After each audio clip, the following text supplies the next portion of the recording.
What is going on, everybody? It's your boy GLG Ryan back again with the new deck profile. It's been a little bit of time, but I've been waiting for the sim to update so these new structure decks can come out. I know in the last video I covered a few of the structure decks. I didn't quite cover the rest of them. I thought some of them were a little underwhelming and some of them were a lot better than others. This is one that I thought was a lot better than others because I've always wanted this deck to be good. I'm talking about the Buggy Leader and its structure deck that was built. So with the structure deck that came out, some new cards were added into the mixture of Buggy, and it makes it a lot more consistent and a lot less deadly to the user. What I mean by that is Buggy's ability allows him to rest 5 Dawn. He discards one card from your hand, and then you can play up to one cross guild character. Problem with that discarding is now you're discarding, playing something from hand, and then probably boosting out another character from hand. So you're losing realistically 3 cards in a turn. So you have to have a way to keep your hand healthy while doing that, and it's really difficult to balance those two. And so they added some new cards that allow you to do that and allow you to be a lot more consistent with using this Buggy. And as we go through, I'll kind of tell you about my deck and how it works and why I think that this is the best way to play Buggy. So without further ado, let's just get right into it. So we have to start just our searchers. We have Mr. 3 and the cross guild searchers. So I run these both at 4 of. Having a lot of consistency with searching is very good to find your top end pieces that you want to boost out as fast as possible. So your Mr. 3 Galindo is really good. Just as a counter card, and then your cross guild is good as a searcher, and if you get it off life, it's really good for a trigger because then you get an extra search, one more card in hand. It's good just to have consistency and trying to find what you need for the deck. That being said, this next card coming up is one of the most critical cards. It is our Alvida. Alvida is necessary for this deck in the sense of you need to see this card paired with your Crocodile and Mihawk. I mean, it's not necessary, but it's very, very useful. I also just noticed in here that there is a mistake, so we're going to go to the cross guild real quick, and we're going to take out these Dad's Bones here, and we're going to add in these emojis. This is a new card that was just put in, and I'll explain how that one works soon. But let's get back to this Alvida. So this Alvida on play, if your leader's Buggy, you draw 3 cards and trash 2 cards, so a huge hand cycle, which is great. And then if you have 2 more characters in play with a base cost of 5 or more, this character gains +1 cost. So by the time you get to your like 8 Dawn turn or 7 Dawn turn, this character should be at a 5 cost, which is really good. It's really, really strong for this card to be able to boost itself up to a 5 cost because then it pairs really well with this Buggy card. It also helps with some anti-removal. But this Buggy, you know, if you have 5 more characters, if all of your characters on board are 5 cost or more, this Buggy will stick and it will bottom deck a card, which is really good. So having that stick is super important. But to top it off, you get a huge hand cycle here. You get to draw a card, basically. It's awesome. It's a great card. It's super useful for this build. Moving forward, we've got our Kapiji. This is a 2k counter. It's also a blocker, and it has the same ability. If you have 2 or more characters with base cost of 5, it gets plus cost. So again, just pairing well with the Buggy, the 10 cost Buggy ability. It also has the ability that on the opponent's turn, the character gains plus 5,000 power. That's just a base stat line. So if somebody swings into you thinking this is a 1k blocker, it's not. It's actually a 6k blocker on your opponent's turn. Problem is, once you can't really swing with this guy because it's only on opponent's turn, it's plus 5k. So he's a 1k body, which is fine. You can swing them if necessary, but it's not super useful. But he's great for a blocker, just an overall great blocker. So you run him, and he's also a great 2k counter, so it's great to have him in the deck. And has a lot more versatility to keeping yourself healthy and having a 5 cost on field. So moving forward, we've got our Buggies. This is another new card that was introduced. This card, as you can see in the activate main, it allows you to trash a card from your hand, trash this character. If your leader is Buggy, play up to 1 cross-guild type character card, the cost of 6 or less from your hand. The reason this card, I don't run it at more than a 3 of. I don't need to see it every game, but it's really good for being off curve. So if you end up going second, which is not what you want to do, but if you do end up going second, this Buggy's super good because it allows you to boost out a Mihawk, and that is pretty useful on your 4 Dawn turn to get a 6-drop 7k on field that also lets you do a deck shuffle or draw 2 cards, discard 1 card like the Mihawk states. So allowing that to happen is super good. It also helps you start getting your curve going of your next turn you're going to be able to boost out maybe a Crocodile, Mihawk, and an Alvida. Now the Alvida is a 5 cost because you have another 5 cost on field or more. So this buggy allows more consistency if you're going second and you're off curve. As I was saying, off curving this deck is pretty critical. It's you if you play against a buggy, you want to put them on 2 Dawn. You don't want to put them going second. You don't want to let them go first because their curve is a really strong curve now. And so you always want to make sure that they're going second. That way they get off curved and everything is just really awkward to play. But this buggy kind of helps deal with that a little bit, but it's not 100% guaranteed that it's going to help. But it's still a good card that was introduced. Following that up, we got Moji, another blocker that gets the plus cost. However, this one is on KO. If your leader is buggy and you have 3 or less cards in hand, you get a draw card. So it's a card that you can play out when you're down to like endgame material, use as a blocker, and then use to draw a card as well. So really good to keep hand size. Also really good for endgame blocking material. And it pairs again with this buggy ability of having 5 or more, cost 5 on field. So just a great blocker overall. Also, if you didn't notice, it is a 2K counter.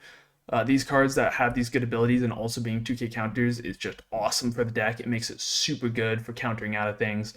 Yeah, overall, great card to add. Very necessary. Following that, we've got our Kabiji, other 2K counter. It's 5 cost, 5K. If you have a character, Buggy or Moji in play, this character cannot be KO'd in battle. So if you have any sort of buggy on the field and you swing with this guy, they can't swing into him because he just can't be KO'd in battle. So it's super, super nice to have, especially if you have like this Moji on field. You can just keep this guy alive like forever, especially also if you have a buggy on field. The only way that this is getting rid of is bottom decking or removal cards. And then you pair that with something like this Mihawk, it becomes even more difficult to remove this guy. So overall, great card. Moving forward from there, we've got our Dracula Mihawks. You guys know this one. This one's just a blocker, 6 drop, 7K, great blocker. Draw 2 cards, discard 1 card from your hand. I think this is an awesome card. It's always been a great card, but it's just fallen flat due to the fact that this buggy leader hasn't been great recently, but now it's getting a lot of momentum. So, great card, super useful, great for a blocker, great to get out on your 5 Dawn turn, paired with this shoe buggy. So, overall, really good. Following that up, I run 4 of these crocodiles. I've seen lists that run them at less. I still think running cards that boost out other cards is, very good. Even though I can understand why you would run him at less because you don't necessarily need to run him at a 4-of due to the fact that the only 5 cost you have in hand now is going to be your Kabiji. It used to be that you run Daz Bones and then Daz Bones as well, the vanilla one that I had in there and I had forgotten to take out. But so you would run more of this Mihawk and Crocodile because this one pairs well with these 4 costs on field rather than this one that pairs with the 5 costs. But you can still boost out one of these 4 costs if need be, like try to target an Alvida and stuff. So not a bad card, just something that you can change if need be, and you see that you don't need it. Maybe I'll even change it mid-game. I don't know. We'll kind of find out as we go along. But moving on from there, we're starting to see this is going to be all of our bricks kind of going forward. So we got our shoe buggy.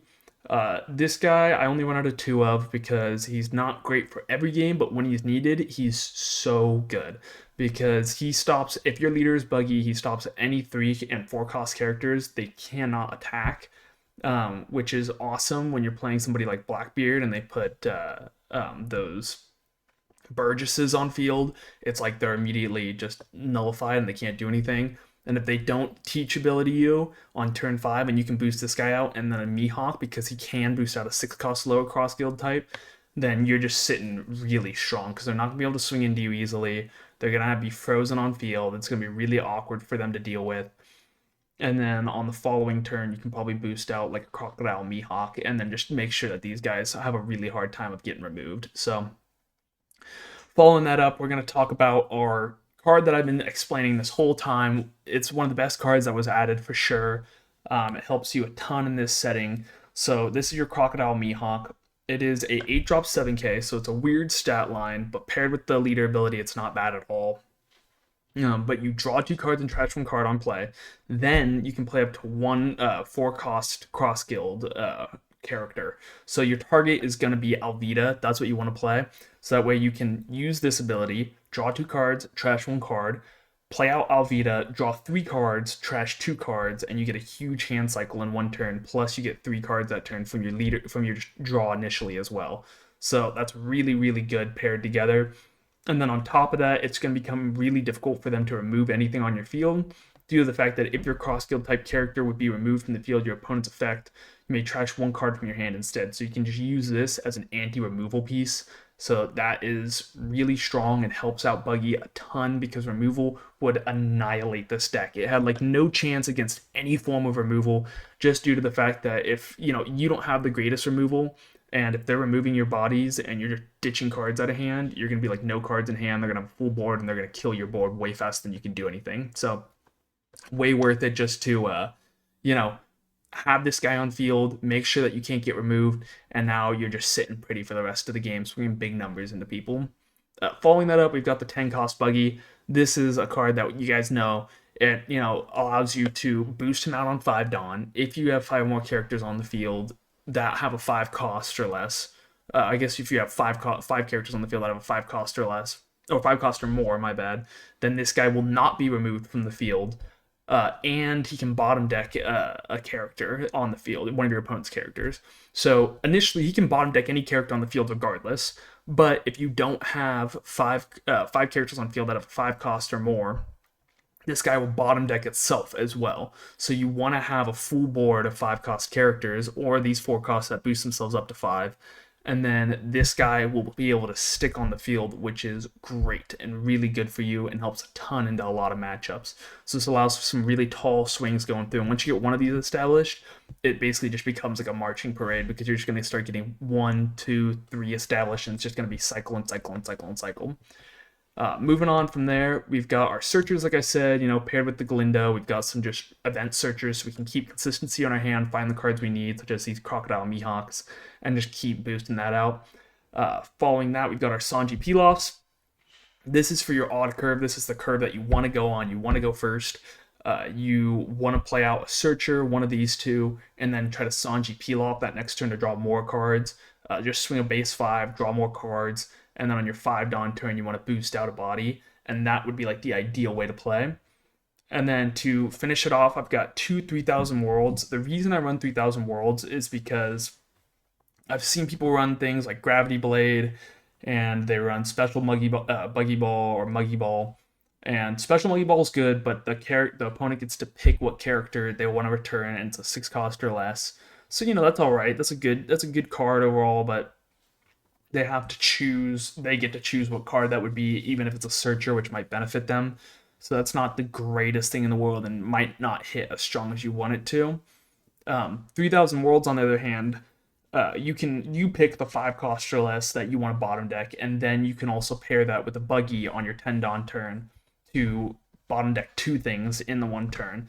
So let's say somebody has a Tashigi on field, you can bottom deck the Tashigi with this, and then bottom deck a 10 cost or something, or maybe you bottom deck a Eustace Captain Kidd with this. So it just pairs really well together.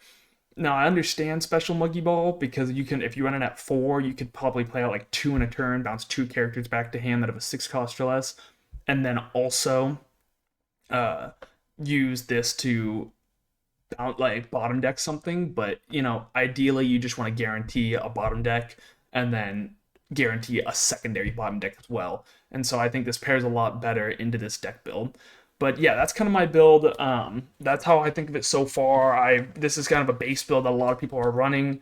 I think I'll probably switch a thing up here too, just try to figure out what works better here, what works better there. Maybe I put some more base 5 costs in here. I don't know. Maybe I put some of those Daz Bones, draw 2, trash 1 cards in. I'm kind of debating on what I should do going forward. But overall, I think this list is pretty good, pretty consistent, and we're definitely going to do some gameplay, but I just want to explain to you kind of how you want to run it. Like I said, you want to go first, you want to search, you want to Sanji's Pilaf, and then 5 Dawn, you boost out the This would be the ideal curve, is you search, you draw maybe a Crocodile Mihawk if you get lucky, you Sanji's Pilaf, maybe you draw on Den Alvida. And the best part is, if you get to 5 Dawn, you have a Crocodile Mihawk, and you don't have an Alvida yet, you still get to draw 2 cards and trash 1 card and maybe find that Alvida. And then if you do, you play out the Alvita, you draw 3 cards, trash 2 cards, and now you're in a really good position because next turn you're going to swing 7, you're going to swing 5, and then you're going to boost out another 7 drop, and maybe you boost out like the 7 Buggy, followed by the Dracula Mihawk, and then you have a blocker on field to protect this Alvita from getting killed the next turn. So this is kind of how you want to play the game. You want to keep your bodies alive, you want to keep yourself healthy, and it makes it way easier when you have bodies that can protect other bodies. So yeah, overall, great list, super fun deck, and without further ado, let's get into some gameplay. It's going to be against Blue Nami. We're going to keep this hand because we really like it. We like the fact that we got a Sanji's Peel-Off and the Crocodile into Mihawk. Now, Blue Yellow Nami is a new leader that just came out and is a little difficult to deal with. They get a lot of draw due to the fact that anytime a life card leaves its area on your turn, if a life card in any which way leaves the area, you can draw a card if you have 7 or less cards in hand, which is a pretty wild effect to have 7 or less cards and be able to draw a card so you can get up to 8 cards. It's insane. And then you also, if you have 1 Dawn like this guy's doing, you can trash a card from your hand, and this leader gains plus 2k power. So we're not even gonna like do anything. He can just give us a 1k here. He doesn't need to use leader ability. It means nothing. But I am going to just Sanji's Peel-Off, play the curve. Oh, he draws. I hope he didn't think that the life thing was based off the fact that if he drew on his turn, or on my turn, he would get that draw off, because it doesn't work that way. It's only on his turn. So now if he was to swing into me and I take this life, which I will, unless he plays out a character, he won't get to draw. So yeah, now he's played out a character. Plays on the top bottom deck. Maybe trash card, give it 20. Oh wow! Oh my goodness, he's playing out a bunch of them. He's got like what, a bunch of these? Yeah, and then he's gonna get to draw, which is fine. And then we are going to, as you would assume, just swing a 5 in. We're gonna just be swinging 5s a lot for the start of the game. And yeah, you can just do that and give your leader that. So it's like a free counter with the Minx carrot card. And that's fine. We're going to trash probably this Buggy here, play out this guy, play out all... Oh, man, that stinks. I can't believe I did that again. We're going to choose... Oh, man, that really blows. We're going to play this guy, and then we're just going to let him be boosted. Man, I had the curve, everything was looking smooth, and then I screwed it up. So that's, you got to keep in mind, you really got to read these cards and how they work. I always forget that it's a draw 2, trash 1. It's not just a play. I'm still getting used to the deck. So, I mean, here, I can give him a 2k, but I kind of want to draw and see if I get an Alvita. I don't. That's fine. We will swing into him for just a 5. He'll probably just use the carrot again. And then... I think it's just for that attack, or it might be for turn. No, it's just for that attack. We'll swing 7 into 5. And then I think we're just going to go 7 into another Kabiji blocker. Or do we... Yeah, 7 into the Kabiji blocker.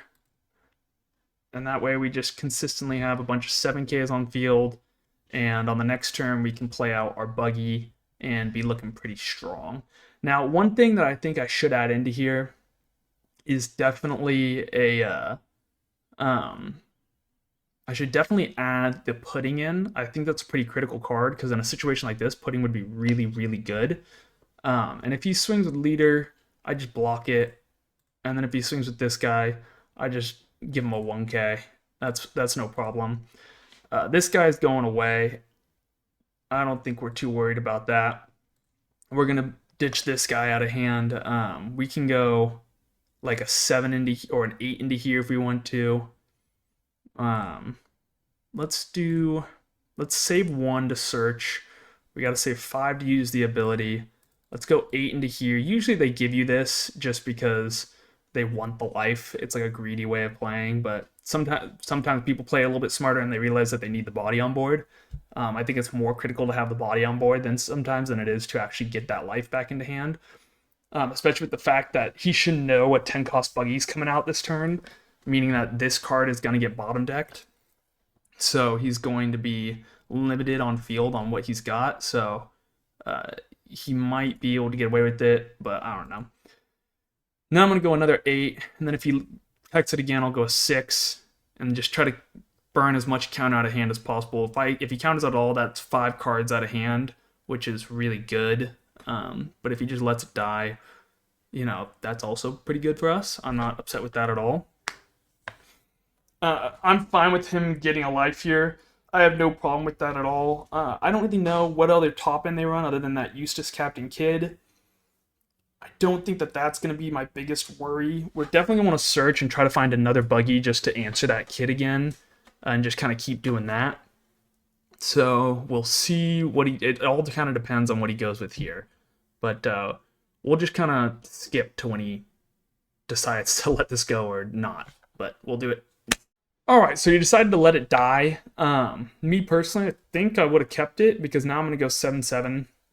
I'm going to bottom deck there. We'll start with the bottom deck because we don't know if he's going to get something crazy out. So we're going to trash here. We're going to play here, and we're going to bottom here. And then we're going to go a 7 into face, and then another 7 into face. And then he's going to give us an 8, which is interesting. And then we'll go another 7 into face. He can't use leader ability because he doesn't have any Dawn on him. We'll leave 1 Dawn up as if though there's something to do with it, but there really isn't. We do get a free block here with Kabiji, because I definitely want to use him so that I can search with Mr. 3. He healed.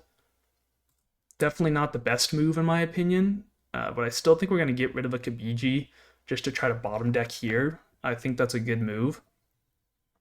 So unless we draw into a buggy, which is also really good, we'll just kind of see how it gets played out. If, all else fails, we can play him out, put him on field. If we don't find the buggy, that sucks. But if we do find the buggy, we'll trash the Moji, or we'll trash the Kabiji, keep the Moji in hand, and just go from there. And just keep bottom decking his stuff and making it really hard for him to do anything. I don't know what he's doing. All he has to do here is pass the turn. Me personally, if I'm using this ace, I think I'm trying to have a better board than what I currently have. We'll draw. We'll go a 7 into 5. He doesn't have his leader ability to use, so he's gonna have to just take it, I guess. There's a theory even here that so what have we gone through? I'm thinking that it's it's very applicable to just swing a 5. It might be better just to swing a big number. I think we just give him, we play this out, we search, we draw out. Alvita would be pretty good. Might be able to draw in to the buggy with this. We'll swing a 5 in. He'll probably give us a counter for this. The idea here is that we find the buggy. We're going to get to draw 3 more cards. So let's see if we can do it.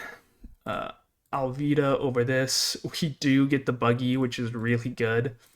And then we will play out the buggy for sure. Sorry, Alvita, you do have to go.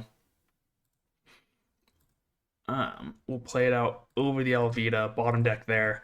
And as you can see, now we've established our board again. We're back to where we were. That's why you keep drawing these cycle cards. They're really, really good for that. I think we can just counter here and then block the next thing and swing really big into him.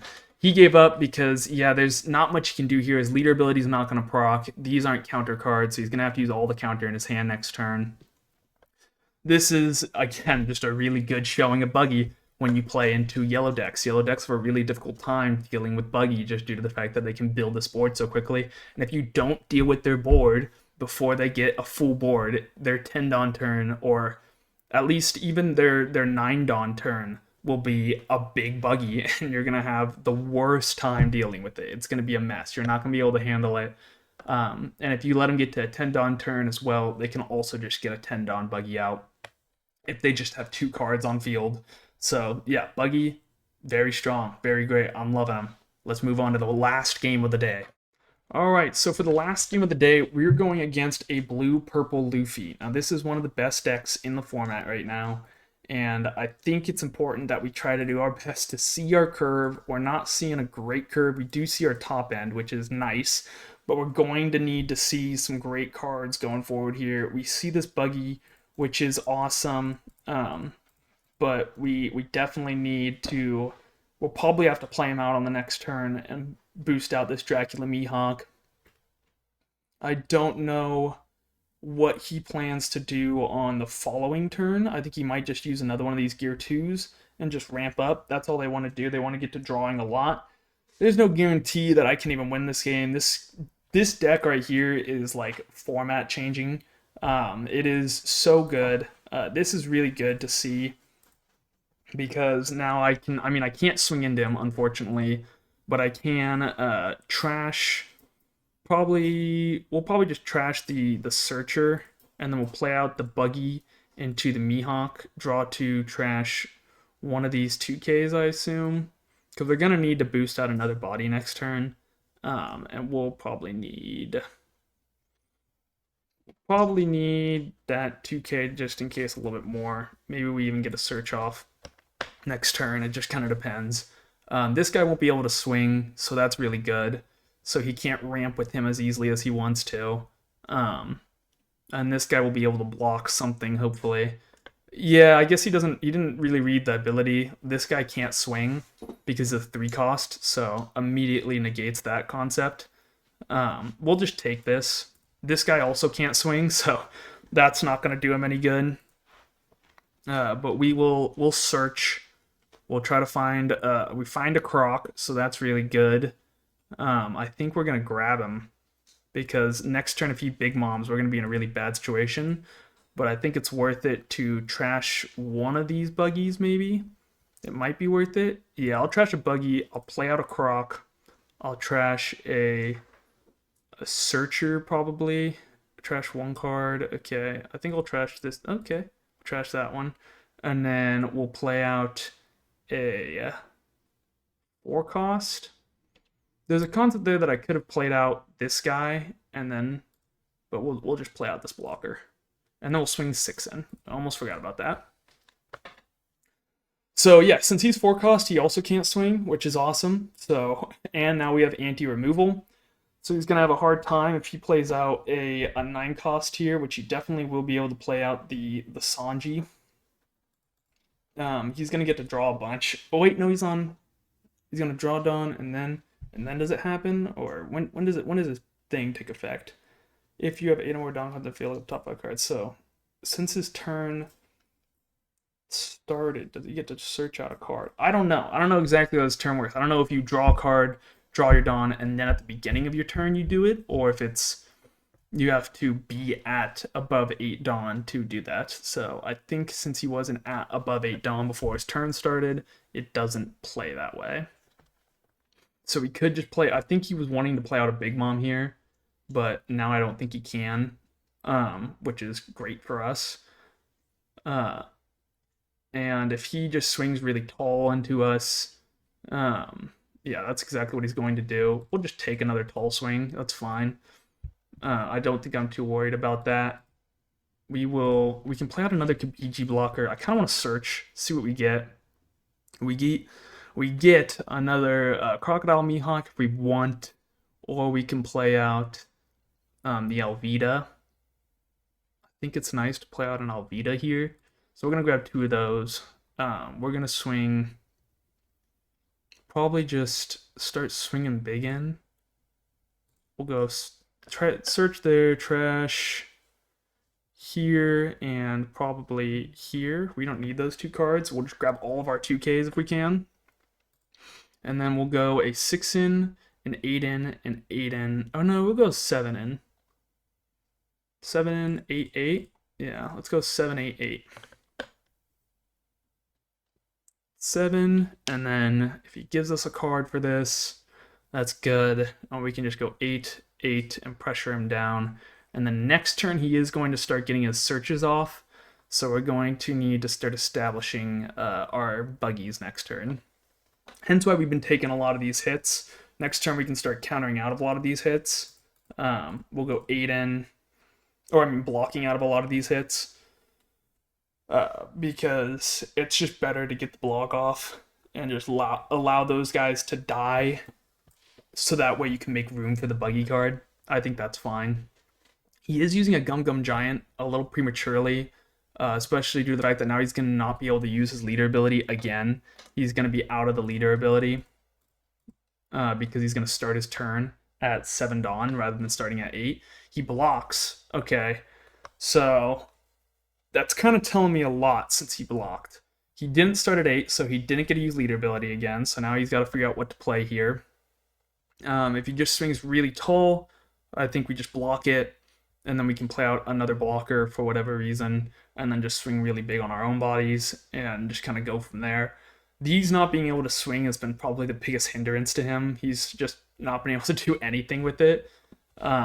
My guess is he just swings another 9 into face, I block it, and then we go from there. The fact that he's drawn 3 cards and placed 3 cards at the bottom or top of his deck each time, it's pretty awesome. We'll just block there. Yeah, he's setting up to counter out of as much as he can. We're going to go probably just 8 in. We love to go 8s. 8, 8, and then probably just play out another one of these Kabiji blockers. Yeah, I think that's fine. I don't think we need to be greedy by any means, because we can break this all up pretty easily. We go 1 here, we go 2 here and 2 here, so 7 and 7. It's better, honestly, I would say, going the 7 and 7 with the 8s, because it tempts them more just to use a 2K, which forces a card out of hand, as opposed to them using Gum Gum, which allows them to just keep themselves healthy on card size. If they do choose to use Gum Gum Giant again, it's just they're not getting to use their leader ability again.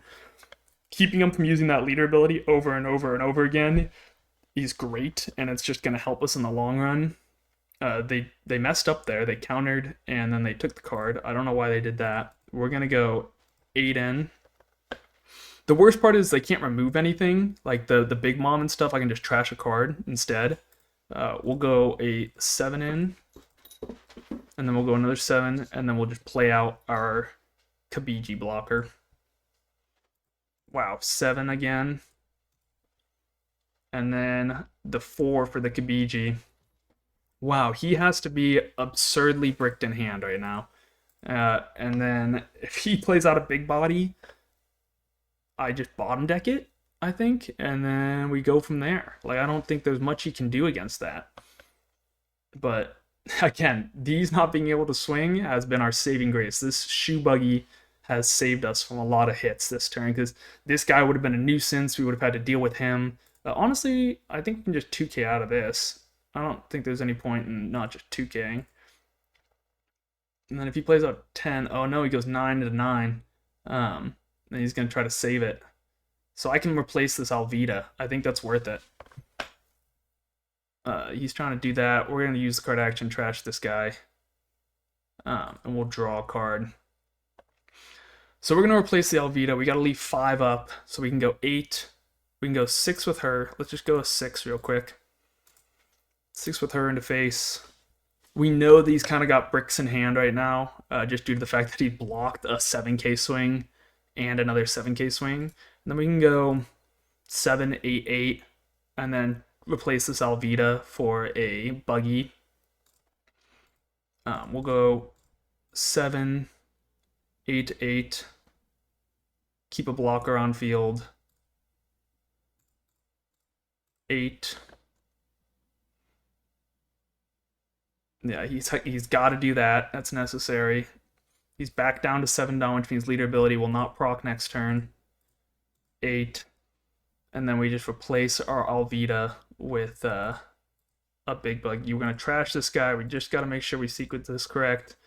We'll bottom deck the... I guess we'll just bottom deck the Linlin. No, we'll bottom deck the Sanji. I'd rather have a Linlin not in deck than have a Sanji not in deck. So... Now he's got two things that he can swing with. We have a blocker on field. He can't really remove anything. I have a bunch of 2Ks in hand. I have a 12K swing coming his way. He wasn't able to use leader ability, so he does not know if he has a Big Mom at the top. He might just have to hard play a Big Mom here. And then we've got another Buggy to answer whatever comes out. Yeah, I think we're looking pretty solid here. His best play would definitely be a Katakuri, which is what I was gonna say.